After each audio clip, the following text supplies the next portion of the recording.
El siguiente programa es financiado por el Fondo para el Desarrollo de la Televisión de la Autoridad Nacional de Televisión, ANTV.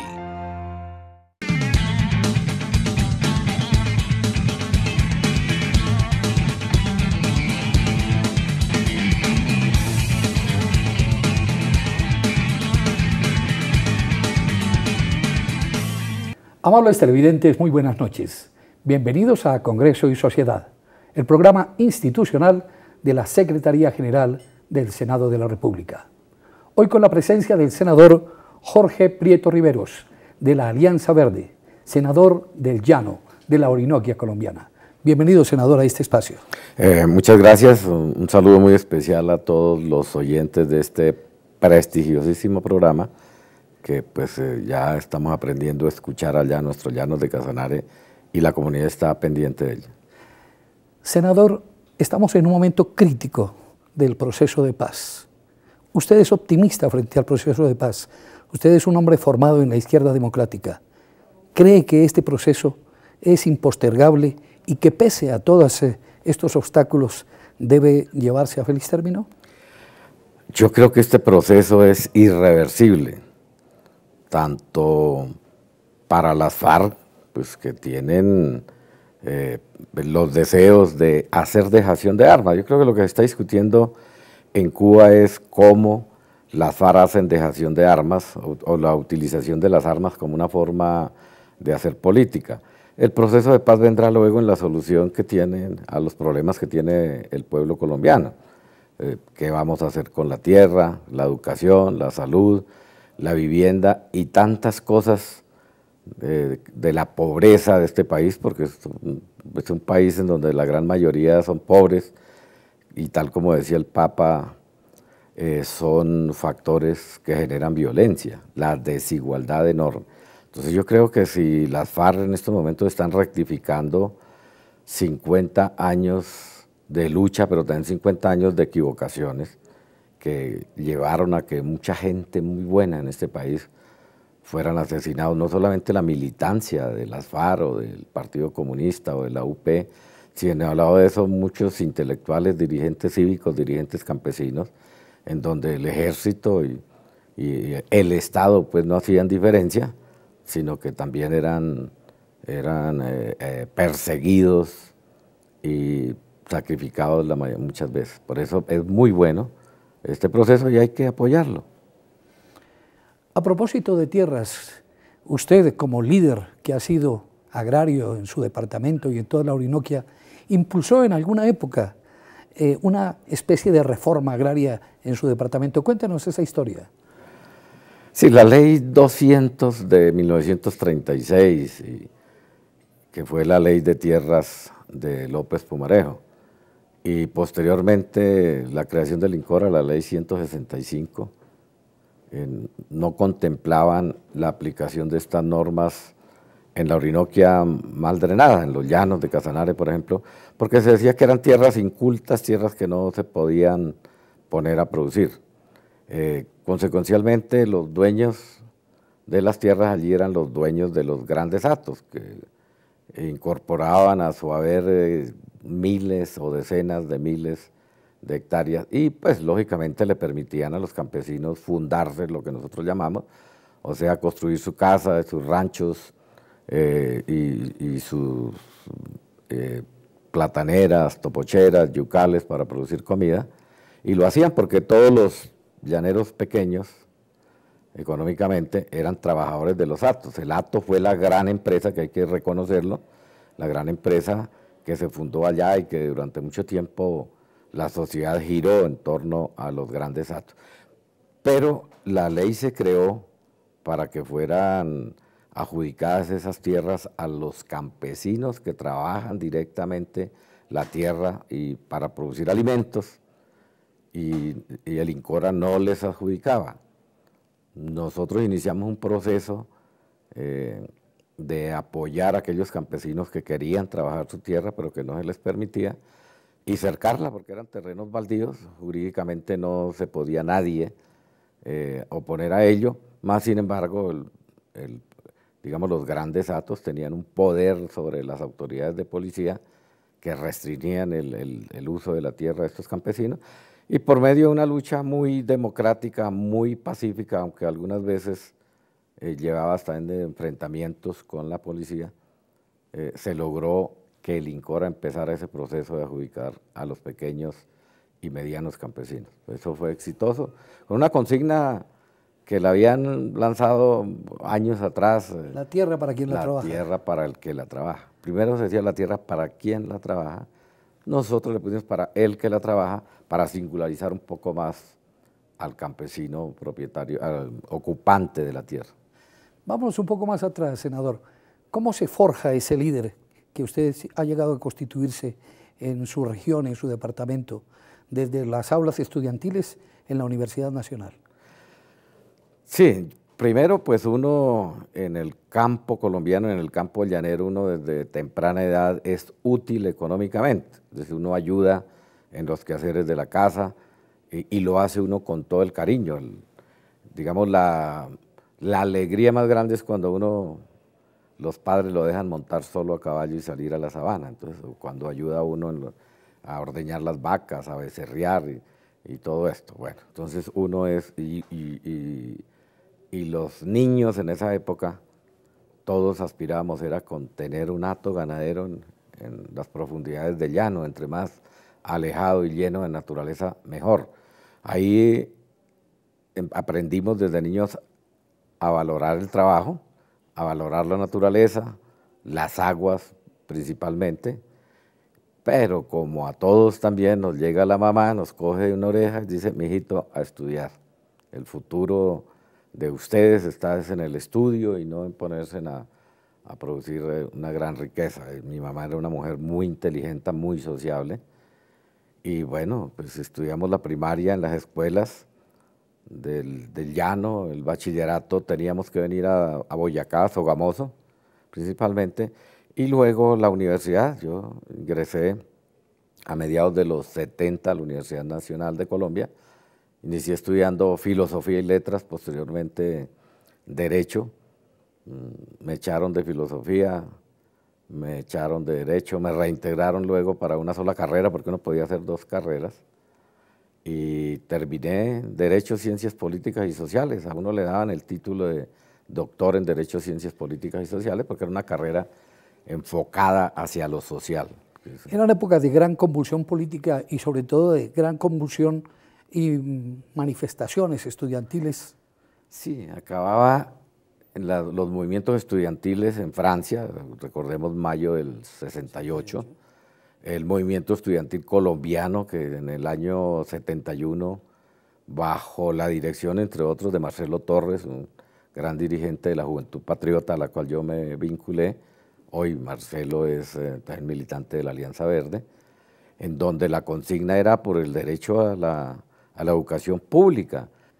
Con el senador Jorge Prieto Riveros, un auténtico líder de los Llanos Orientales, del partido Alianza Verde, estamos dialogando aquí sobre su apasionante trajinar por la política aquí en Congreso y Sociedad.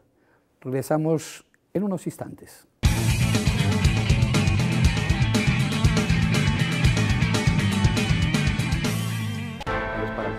Yo salvo vidas para el país. Yo esculpo formas de paz para el país. Yo construyo puentes para unir a mi país. Yo creo emociones y sonrisas. Yo genero empleo. Yo también. Todos trabajamos por Colombia. El arte y la cultura son parte vital dentro de la economía del país. Respetar el trabajo de nuestros autores y artistas es un paso hacia el progreso. Apuéstale a la economía creativa. Dirección Nacional de Derecho de Autor. Promovemos la creación.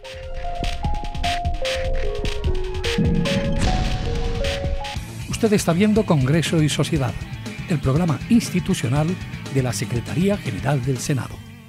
Aquí en Congreso y Sociedad, de nuevo con el senador Jorge Prieto Riveros, conociendo su historia de vida. Senador Jorge Prieto, después de mucho trabajar con los campesinos de su región, de hacer indudablemente una obra grande en función de ellos, de rescatar el campo, la actividad agropecuaria, siempre bajo un concepto ecológico de desarrollo sostenible, Usted llega a la gobernación de su departamento. ¿Cómo fue su desempeño y qué adversidades tuvo que afrontar en ese momento? Bueno, yo llego a la gobernación por elección popular para el periodo 1998-2000. Pues allí prácticamente en esta época el paramilitarismo y la guerrilla pues influían mucho en la celebración de contratos y en los proyectos y programas a desarrollar. Nosotros tuvimos, y por otra parte las compañías petroleras.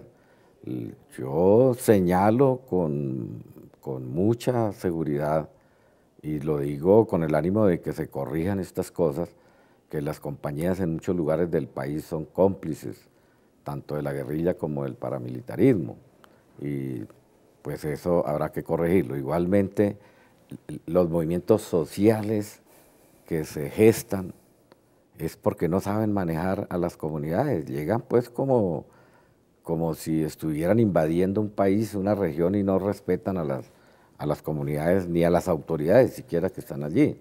Entonces dañan las aguas, los nacimientos de agua, las vías las dañan y no hacen ninguna reparación.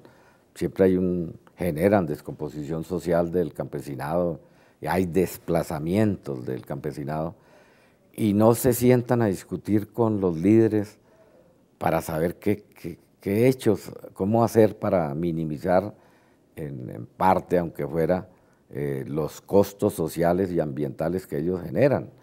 Entonces, yo recibí una gobernación con una cantidad de proyectos y de contratos aún orientados hacia obras que no eran prioritarias. Yo tuve que echar atrás todo eso, y pues había influencia de estos sectores al margen de la ley, pues lógicamente que hubo la reacción por parte de ellos, y eso generó el que parte de mi familia, primero un cuñado que era director de la Corporinoqui, que estaba haciendo investigaciones sobre las compensaciones que tienen que pagar las entidades petroleras, y fue asesinado por grupos paramilitares. Posteriormente un sobrino, 2 hermanos, y yo mismo sufrí atentados por parte de los grupos paramilitares, y mi esposa Julieta Vargas de Prieto fue secuestrada durante 2 meses por la guerrilla colombiana también. Entonces, todas estas situaciones... ¿Era un secuestro de carácter extorsivo? No, no fue de carácter extorsivo, y pues eso tengo que reconocerlo. Querían ellos que nosotros, junto con los gobernadores de Boyacá y Cundinamarca, el procurador general entonces, trajéramos una propuesta por parte de este grupo guerrillero al gobierno nacional, pero sin embargo con engaños, querían que dictara conferencias. Mi esposa en algunos municipios de Boyacá la llevaron y posteriormente la secuestraron. Realmente no hubo ninguna petición de dinero, pero sí nos costó a nosotros de nuestro bolsillo todo lo que tuvimos que ir a recorrer para poder encontrarla y lograr pues que la soltaran. Afortunadamente no hubo nada que lamentar. Y frente a todas estas adversidades, ¿cuál fue el balance final de su gestión como gobernador? Yo me dediqué especialmente, y fíjese que en eso coincidimos con Santos, que es en 2 cosas que yo personalmente coincido y que coincide mi partido, que es en el proceso de paz, es necesario darnos la pela en eso, y en que la educación es la base del desarrollo de una región, de un país. Yo esta concepción la he tenido desde siempre, educación.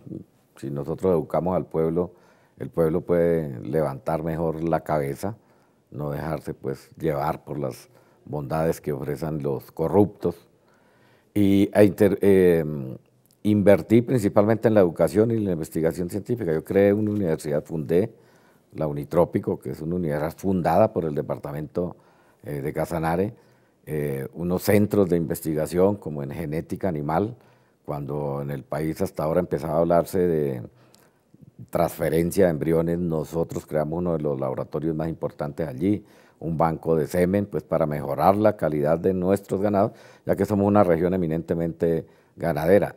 También iniciamos los procesos de producción limpia.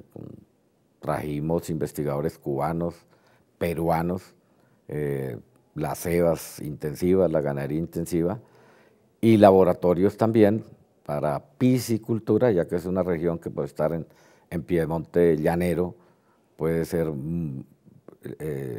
las aguas vienen con mayor cantidad de oxígeno y puede desarrollarse allí una industria de la piscicultura, pero desafortunadamente los siguientes gobernantes no siguieron con ese proceso, han descuidado a la universidad, dejaron que se acabaran los centros de investigación, pero tenemos la obligación de recuperarlos. Igualmente nos preocupamos por la vivienda.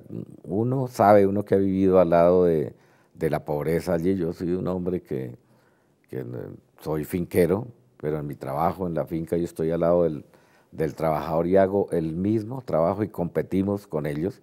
Los llaneros tenemos esa particularidad. Nos gusta lo que hacemos, nos gusta el trabajo del llano, y competimos entre todos, y ahí se destaca es el mejor, no porque sea el patrón, ni porque sea el hijo del patrón, ni nada por el estilo, sino es algo que ocurre realmente muy particular en los llanos orientales, en donde la gente se siente satisfecha del trabajo que hace. ¿Y ha encontrado usted aquí en el Senado de la República un escenario propicio para trabajar por su región y por sus temas obsesivos como el agua, como la defensa del medio ambiente, el desarrollo agropecuario? Sí, para mí el desarrollo del país debe hacerse no con base en la venta de nuestros recursos naturales. Ningún país en el mundo se ha desarrollado vendiendo sus riquezas naturales, vendiéndolas en crudo, sobre todo. Nosotros somos una región que está catalogada entre las 5 países del mundo aptas para producir alimentos. Y los llanos orientales, la primera, pues, que tiene condiciones específicas para producir alimentos. Entonces yo creo que el desarrollo del país debe hacerse a partir del campo, no desplazando al campesino, sino convirtiendo a los campesinos en empresarios.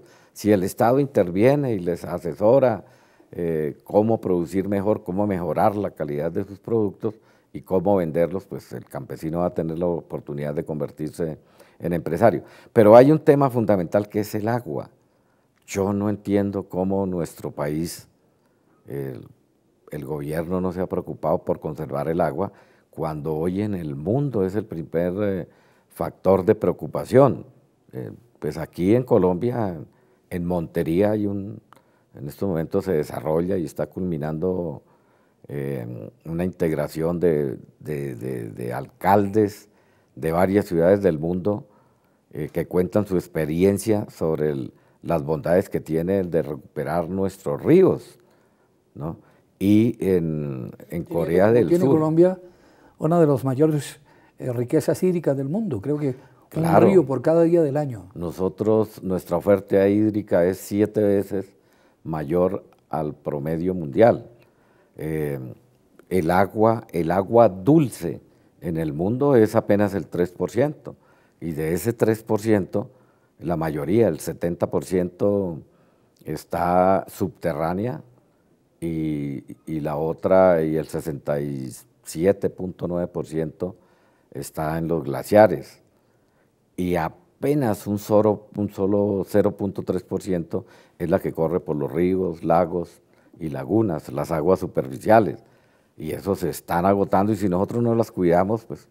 En Corea del Sur también en este momento se lleva a cabo un congreso mundial por el agua como factor de desarrollo, y nosotros aquí sale el presidente de Ecopetrol a decir que no nos podemos dar el lujo de no utilizar el fracking, que es una forma de explorar y explotar petróleo, pero que causa unos daños ambientales enormes, especialmente en las aguas, y pues que tenemos que escoger entre utilizar el fracking o más impuestos.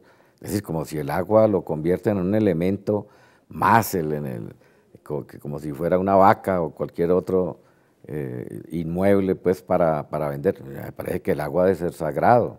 El agua debe ser, como dicen los indígenas, que la podamos utilizar preferencialmente los seres humanos, como utilizamos el sol, el viento, los árboles, la naturaleza, en fin, sin que eso se convierta en una mercancía. El senador Jorge Prieto Riveros, un defensor del medio ambiente, un líder agrario, un hombre con mucha conciencia social, que debuta aquí en el Senado de la República y que es nuestro invitado en Congreso y Sociedad. Vamos a algunos mensajes institucionales y ya regresamos para la parte final de esta entrevista.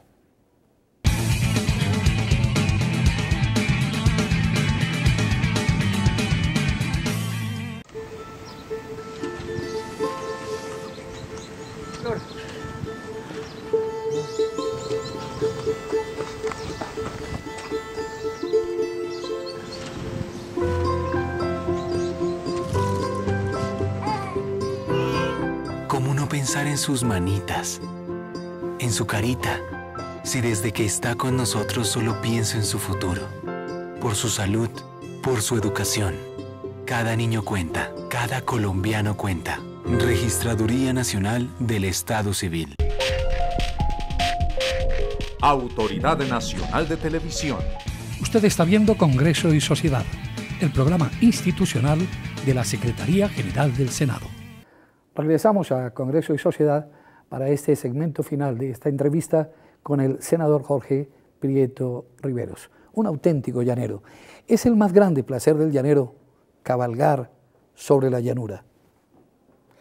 Claro, la relación entre jinete, caballo y toro, digámoslo ya, es muy íntima, es algo pues que a uno le nace. El coleo nace de eso, el coleo nace del trabajo del llano. El coleo es una forma de trabajar los ganados, tanto en el corral como en la sabana, que se llevó como espectáculo y ahora es deporte. No es la intención maltratar a los animales como algunos lo han visto. El llanero goza del trabajo, nuestros folcloristas le cantan al trabajo, le cantan a la naturaleza. Si hay algo relacionado con la defensa del medio ambiente es el folclore llanero y por eso lo respetamos. La música llanera, ¿usted ama su música? Claro, el arpa, el cuatro, las maracas, pero especialmente la bandola. La bandola es el instrumento mayor típico de los llanos de Casanare.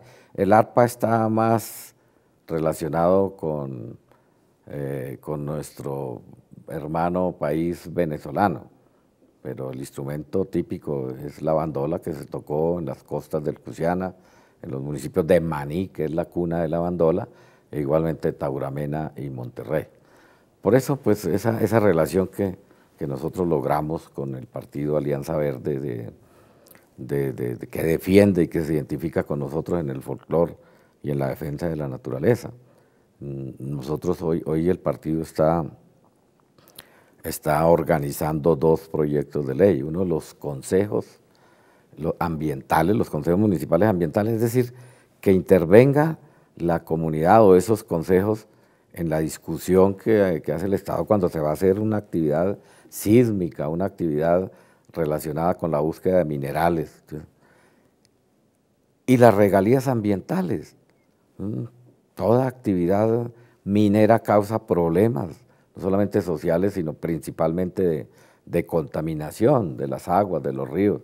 Entonces, que se destine parte de esos recursos, de esas ganancias enormes que tienen las compañías petroleras y el Estado, pues para regular, para arreglar en parte todos esos gastos, todos esos daños que quedan en las regiones productoras de petróleo.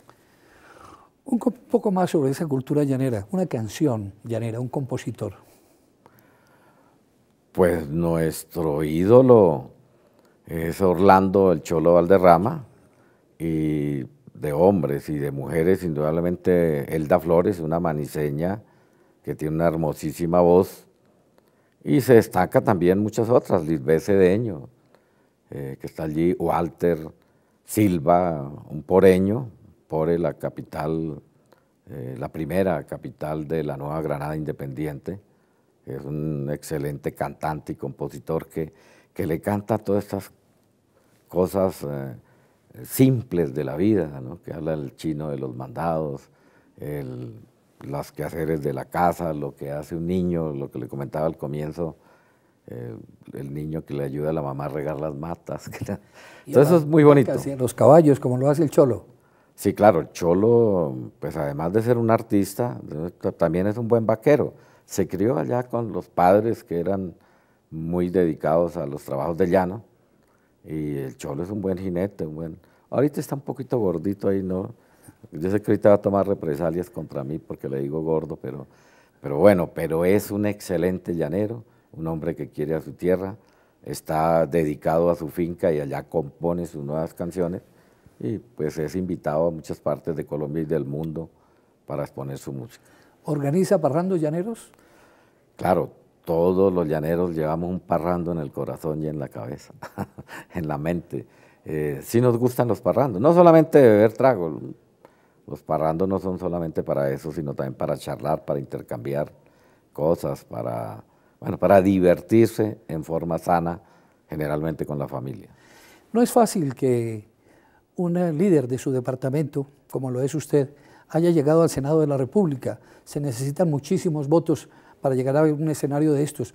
Entiendo que sus viejos amigos de militancia política y sus compañeros esparcidos en todo el país votaron por usted para que usted llegara acá. Sí, eso se trató de ello. Primero, en mi tierra, en los Llanos Orientales, enfrentarse uno a la corrupción. Sin embargo, la mayor votación la saqué en los Llanos Orientales, Casanare, en Arauca, en el Bichada, parte en Boyacá, pues nosotros somos una región que formamos parte antes del departamento de Boyacá. Y algo que me llamó mucho la atención y que de gran alegría es que en todos los departamentos de este país hubo compañeros de la Universidad Tirapiedra 1, nosotros con quienes divergíamos mucho y hacíamos grandes debates, que votaron. Entonces encontraba uno 20, 30, 50 votos, 5 votos, ¿no? Después que lo llamaban a uno, oiga, ya le voté, personas que llevábamos 20 años sin vernos, 30 años, y eso me llenó a mí de mucha satisfacción. Pero principalmente la labor que había hecho como gobernador en el departamento, la defensa de los recursos naturales, la vivienda de interés social, la vivienda digna. Nosotros le colocamos las mejores viviendas de este país, las hicimos allá en mi departamento, con pocos recursos, y sobre todo la inversión por la educación y la defensa del campo, la modernización del campo, que es necesario que el gobierno entienda, y en eso estamos en condiciones de colaborar, cómo no se pueden desarrollar determinados proyectos desde la capital de la República. Colombia no es Bogotá, la mayoría de Colombia está en las regiones, y regiones tan especiales como los Llanos Orientales, y solamente podemos entender lo que quiere el llanero, lo que quiere el campesino, nosotros que convivimos con ellos, y por eso nosotros sí le hacemos un llamado de atención para que el desarrollo del campo se haga a partir del pequeño y del mediano propietario, y no nos oponemos a la gran agroindustria, lógicamente que no, pero los grandes industriales del campo no necesitan el apoyo decidido y directo del gobierno, como sí lo necesitan los pequeños. Bueno, ahí está el cuerpo entero del senador Jorge Prieto Riveros, un líder agrario, un luchador. En su rostro se trasluce la lucha de muchos años, pero también hay un brillo de esperanza porque la paz llegue finalmente al país y sea la herramienta para una gran transformación social. Pues muchas gracias por esta oportunidad, y desde los Llanos Orientales le damos un saludo a este maravilloso programa, y a usted, señor director, muchas gracias. A ustedes, amables televidentes, los invitamos a contactarnos a través de nuestras redes sociales. Los esperamos aquí, en Congreso y Sociedad, en una próxima oportunidad.